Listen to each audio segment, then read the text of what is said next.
Bismillahirrahmanirrahim. Saya mau tanya begini, maaf ya, ini saya sederhanakan sekali. Kalau roh sumbernya dari mana?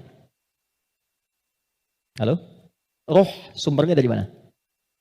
Allah, oke? Baik, sumbernya dari Allah. Tahu dari mana?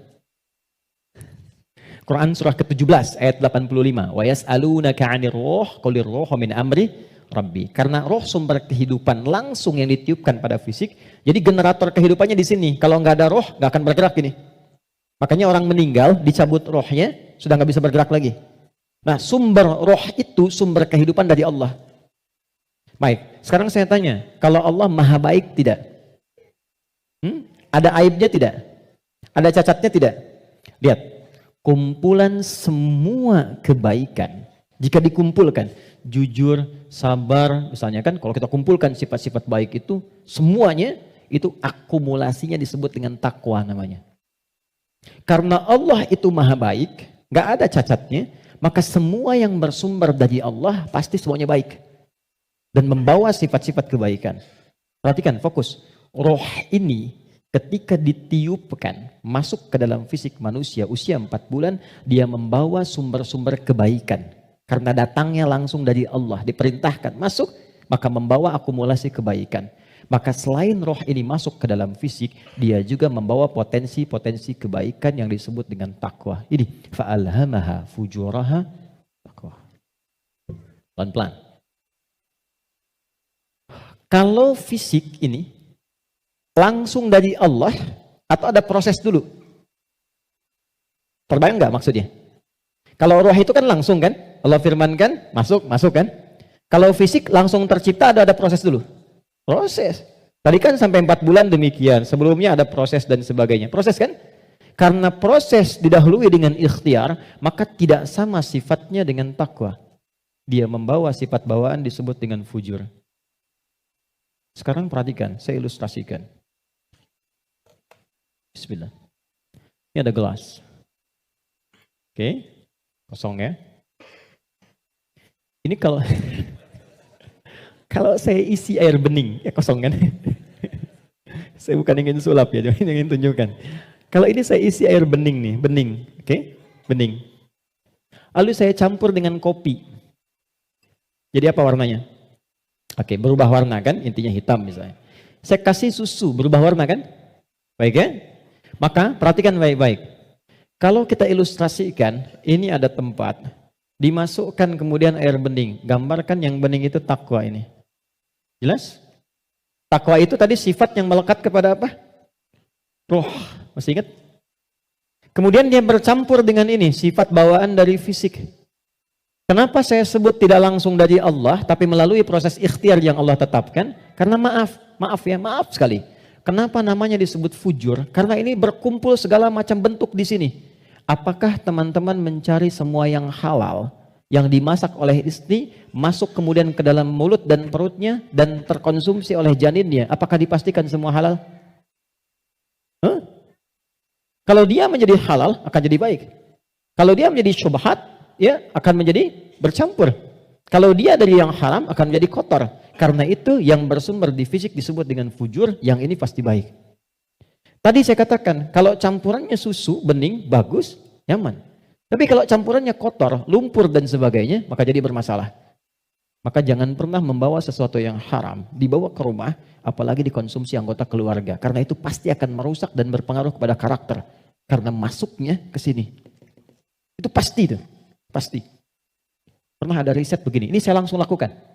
Saya baru pulang dari Tripoli, mengajar di satu tempat di Bekasi. Kemudian tiba-tiba ada anak yang tidak biasa. Ini menarik ini. Anaknya unik sekali. Tapi ibunya solehah. Rajin, bapaknya solehah. Bapaknya soleh, ibunya solehah. Jadi rajin ke majelis ilmu dan anaknya unik. Nah, qadarullah alhamdulillah bertahan dengan kami itu sampai selesai belajar. Ibunya tiba-tiba datang. Alhamdulillah Ustaz katanya. Anak saya bisa bertahan. Emang kenapa Bu? Tidak pernah dia bisa bertahan di satu tempat. Baik di pengajian apalagi di sekolah.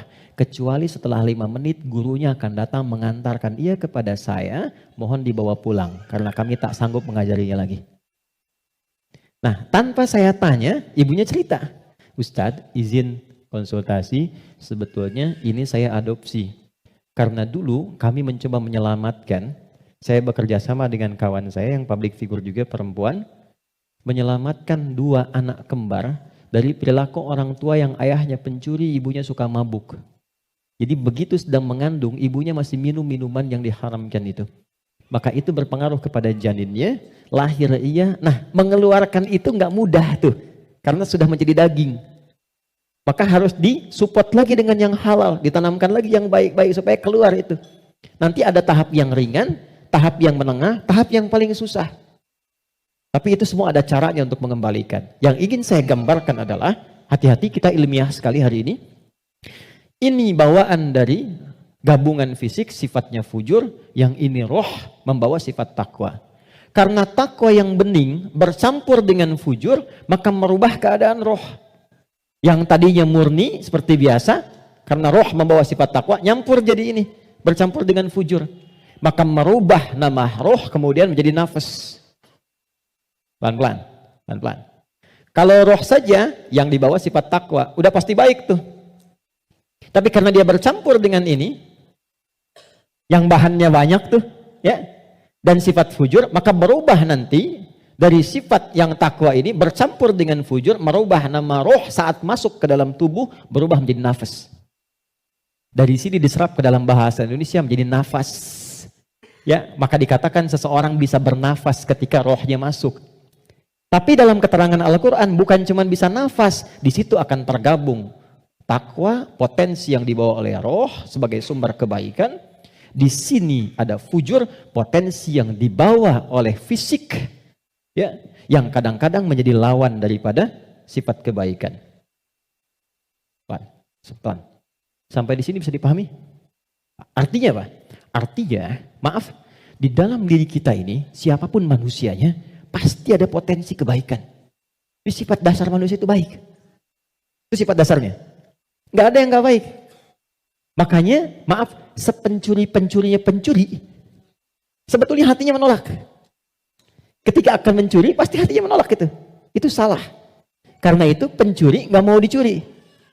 Coba kalau 3 orang mencuri, yang satu misalnya menyembunyikan hasil curiannya, maka bosnya akan berkata, maling kamu. Padahal mereka baru maling gitu kan. Ya? Oke. Pelan-pelan ya. Jadi singkatnya, di dalam diri kita terkumpul semua potensi kebaikan yang dibawa oleh roh. Dan saat yang bersamaan, ada potensi yang dibawa oleh fujur dari fisik. Ada di sini, ini lawannya. Nah, yang menarik begini, ini potensi takwa ini, akumulasi semua kebaikan, kita sebut dengan sumber positif, gini. Yang ini, didesain oleh Allah sebagai lawannya, kita sebut kutub negatif, begini, fujur. Pelan-pelan ya. Dan ini sudah menjadi hikmah kehidupan. Apapun yang bisa bergerak akan selalu ditemukan positif dan negatif. Anda beli robot-robotan pakai baterai, pasti ada kutub positif dan negatif kan? Ya kan? Proton dan neutron. Dalam proton nanti ada neuron dan macam-macam, ada partikel, ada atom dan sebagainya. Jelas ya? Ini semua hukumnya sudah begitu. Ini hukum kehidupan. Tapi kaitan dengan diri kita, ini yang harus kita sadari. Saya turunkan ke sini untuk lebih mudah. Nafas.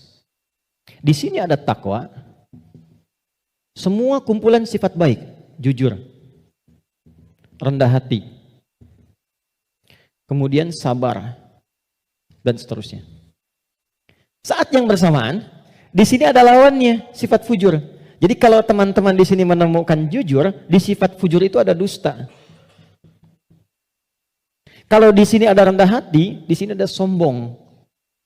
Kalau di sini ada sabar, di sini ada sifat amarah yang berlebihan, pemarah. Nah, kita mesti menyadari setiap manusia itu punya potensi jujur, tapi saat yang bersamaan punya potensi dusta. Dia punya potensi rendah hati, tapi saat yang bersamaan dia bisa sombong.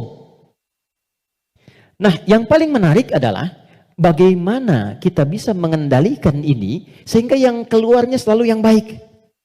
Dan yang ini bisa kita tutup, bisa kita tekan.